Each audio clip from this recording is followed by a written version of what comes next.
Hello, everybody. Welcome back to All Our Parts. Welcome to All Our Parts if you are new here. It's me today. It's Jasmine on the mic. And I decided to do a solo episode this week. I, like so many in the world right now, are watching Love Island, the US version, let me clarify.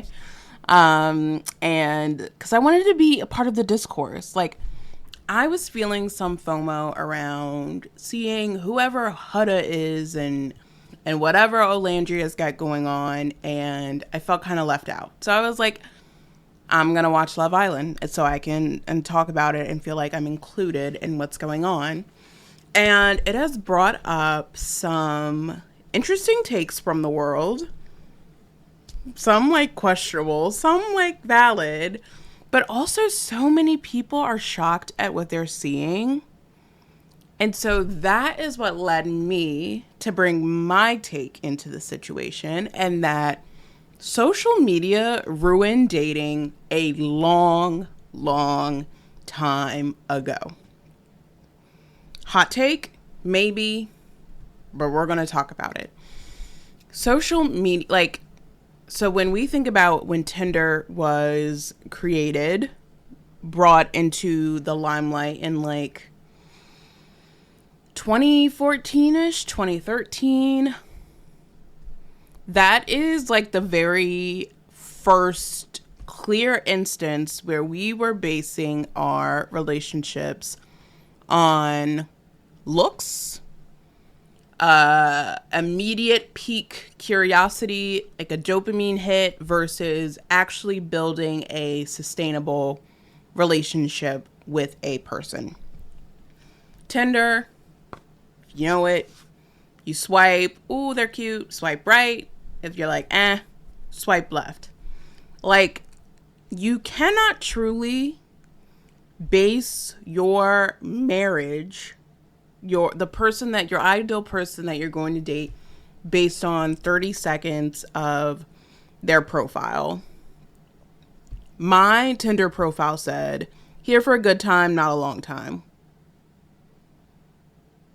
That was like true for a little bit, but it certainly like puts the expectations out there, but it doesn't like give you a glimpse into who I am as a person. Social media profiles are a glimpse of what that person may be feeling in that moment. It is a glimpse of how that person wants to be perceived in that moment, but it is no way an indicator of the full person. So, Tinder and Bumble are on the scene. Now we get into COVID pandemic, Love is Blind. First season is the best season. Fight me on it. I don't care what your opinion is. That's my opinion. Because it was a very new concept. You are not basing your interest in somebody based on what you're seeing, but the depth, that connection that you are building with that person. Then it gets tricky when they meet for the first time and they're like, oh, dang, like that person's kind of cute. Maybe I should have pursued that connection a little bit more. Or maybe like, dang, like maybe I'll try and go steal that person. Now, I am in no way saying that attraction is not a critical part of a relationship. Yes, you would like to be attracted to your partner. You would like to enjoy looking at them and being like, wow, you look great. But we have placed so much value on first looks that we do not have the time span, the energy, or the interest to really build a relationship. I think social media has also created a space where there is something better on the other side. And so I do not need to invest here because I can just leave and go to the next person that I see is interesting.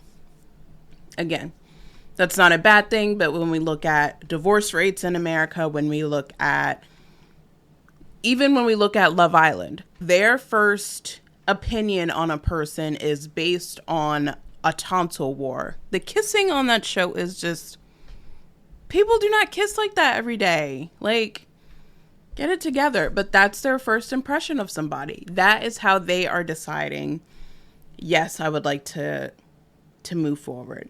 And then the blindfolds come off, and then they see what's around them. And now all of a sudden everybody's exploring and nobody wants to get tied down. Social media has given us this perception that there are so many options available to us, so why invest in one connection?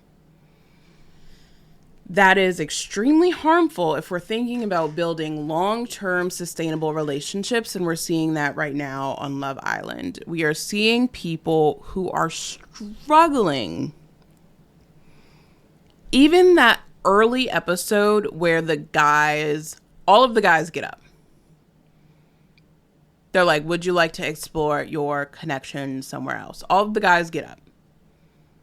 Sierra can only pick one of them. So the rest of them have just shown that their connection was fleeting enough to move on to somebody else. And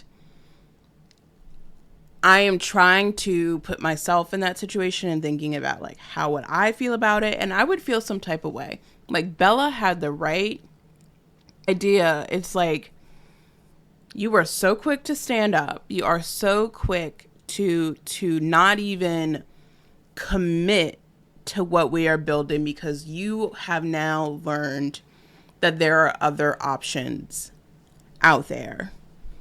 What does that mean for our relationships if we are constantly looking for the next thing that's going to make us feel good? What does that say about our society if we are so quick to not invest, to not build that relationship, because we know at any point, at any given time, we can go to the next thing? A lot of people in the comments or their discourses, like, COVID really ruined relationships. I think COVID ruined the attention span a lot of us have for relationships, but social media has ruined relationships a long time ago. This idea that we can want more, and because we want more, we want something different, and it's out there. We need to leave the thing that we are building, that we are creating with somebody else. To each their own. Explore, live your life, but that does not allow you to truly build any depth with anybody. If you are constantly looking at what someone else is doing, what another relationship might be able to offer you, what another person might be able to offer you, it is going to be very hard to be present in the relationship that you are in. Is that COVID? Sure. Social media? Yeah. We see highlight reels of so many people. We see even like relationship expectations. We see people who are taking vacations. We see people who are with their partner 24/7, and that has created a very terrible concept that you need to be with your partner 24/7 and you all aren't aligned if you're not doing everything together.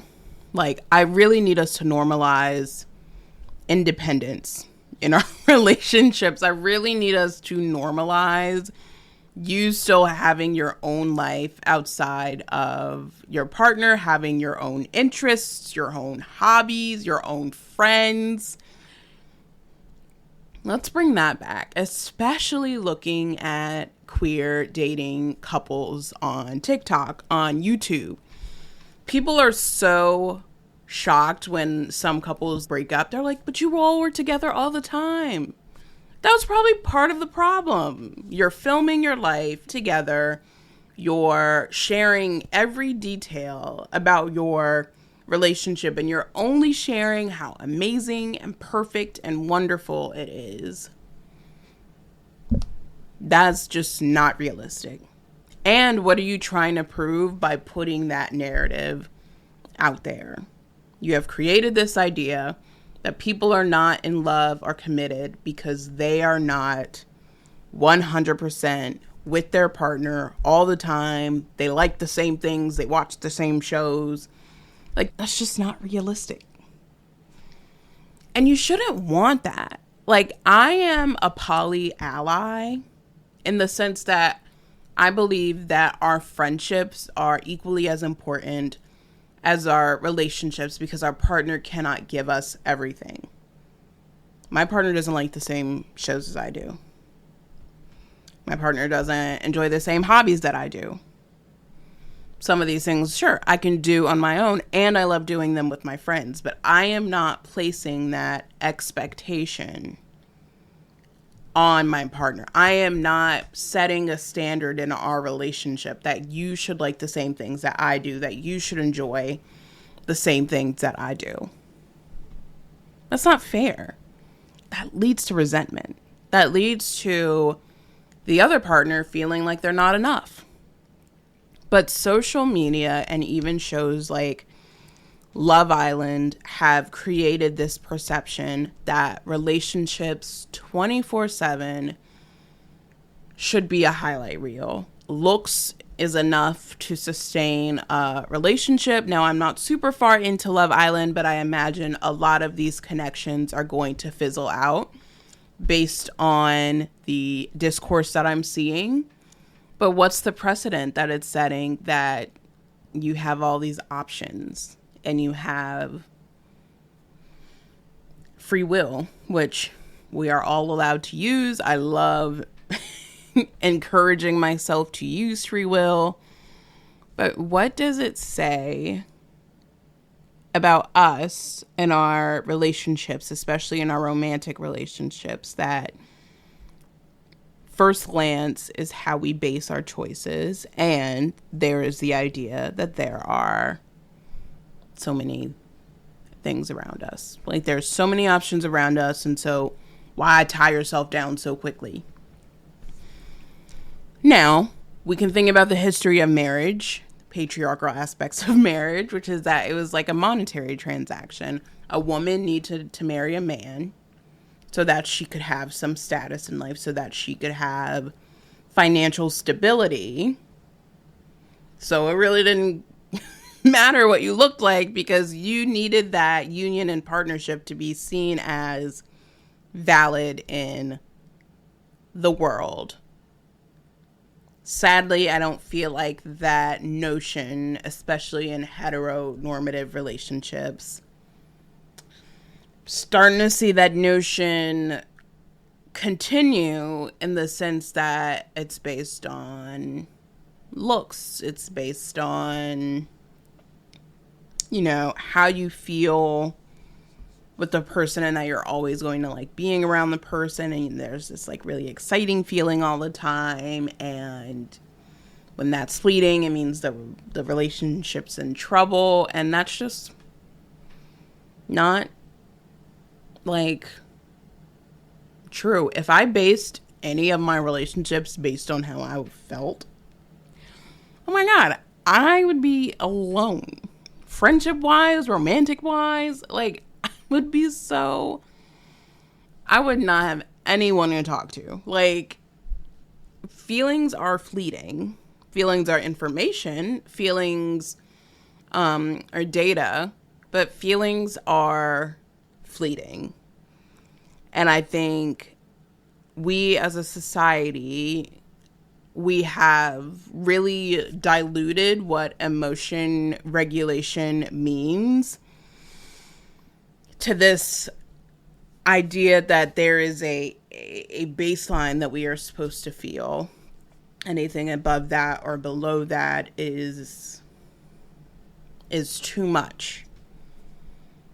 And it's this idea that our emotions will be stagnant and that we will feel this one way all the time because we have learned to regulate our emotions. True emotion regulation is allowing yourself to feel sadness, to feel anger, to feel jealous, to feel all of those things, and build the tools to either repair the relationship with the person, or from a grounded place, be able to make the choice that that relationship does not serve you anymore. Both are valid options, but I think we have really gotten impulsive about how we make choices about our relationships, and that is evidenced in Love Island. When they stand up, when those guys stand up, and women are like, what the fuck? And then the guys come back and are like, oh, I mean, I still want to explore like this connection, but I just wanted to show people I'm open. That, I mean, we understand the premise of the show. Y'all are doubling down. Y'all are making it crystal clear that y'all are open. And that's like a red flag to me. Because at what point can any of those ladies feel secure? At what point can any of those ladies look at the guy that they are building a connection with and say, regardless of what's out there, they are going to choose me? Now, clearly, Austin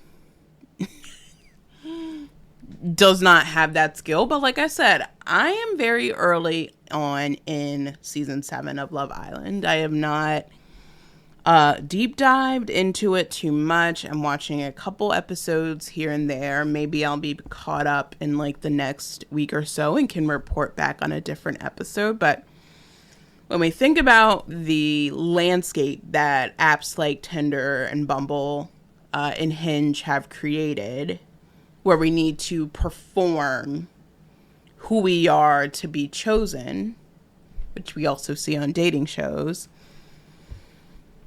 it's done us a huge disservice. It's set up a really tricky and challenging narrative of what dating and relationships should look like. So that's my 2 cents on, I think, dating culture as a whole, seeing it in social media, seeing it on TV. And I'm really interested to hear like people's thoughts, what they think. And I definitely would love to keep talking about this. I am kind of setting up a new cadence for my show, and this is a sneak peek of the kind of conversations I'll be having. I will be upping my production to 2 episodes a week, which I'm really excited about. And so Tuesdays will be solo episodes. It'll be me giving my 2 cents on lifestyle concepts, pop culture, mental health, and even sharing more tidbits of my own story. And then Fridays will continue to be guest episodes because I love the people I bring on and I want to continue that as well. And as social media continues to shift and I learn where my energy lives, podcasting is something that I want to pursue more of. And free will, we can change our cadence, change our energy at any time. And so I'm really excited.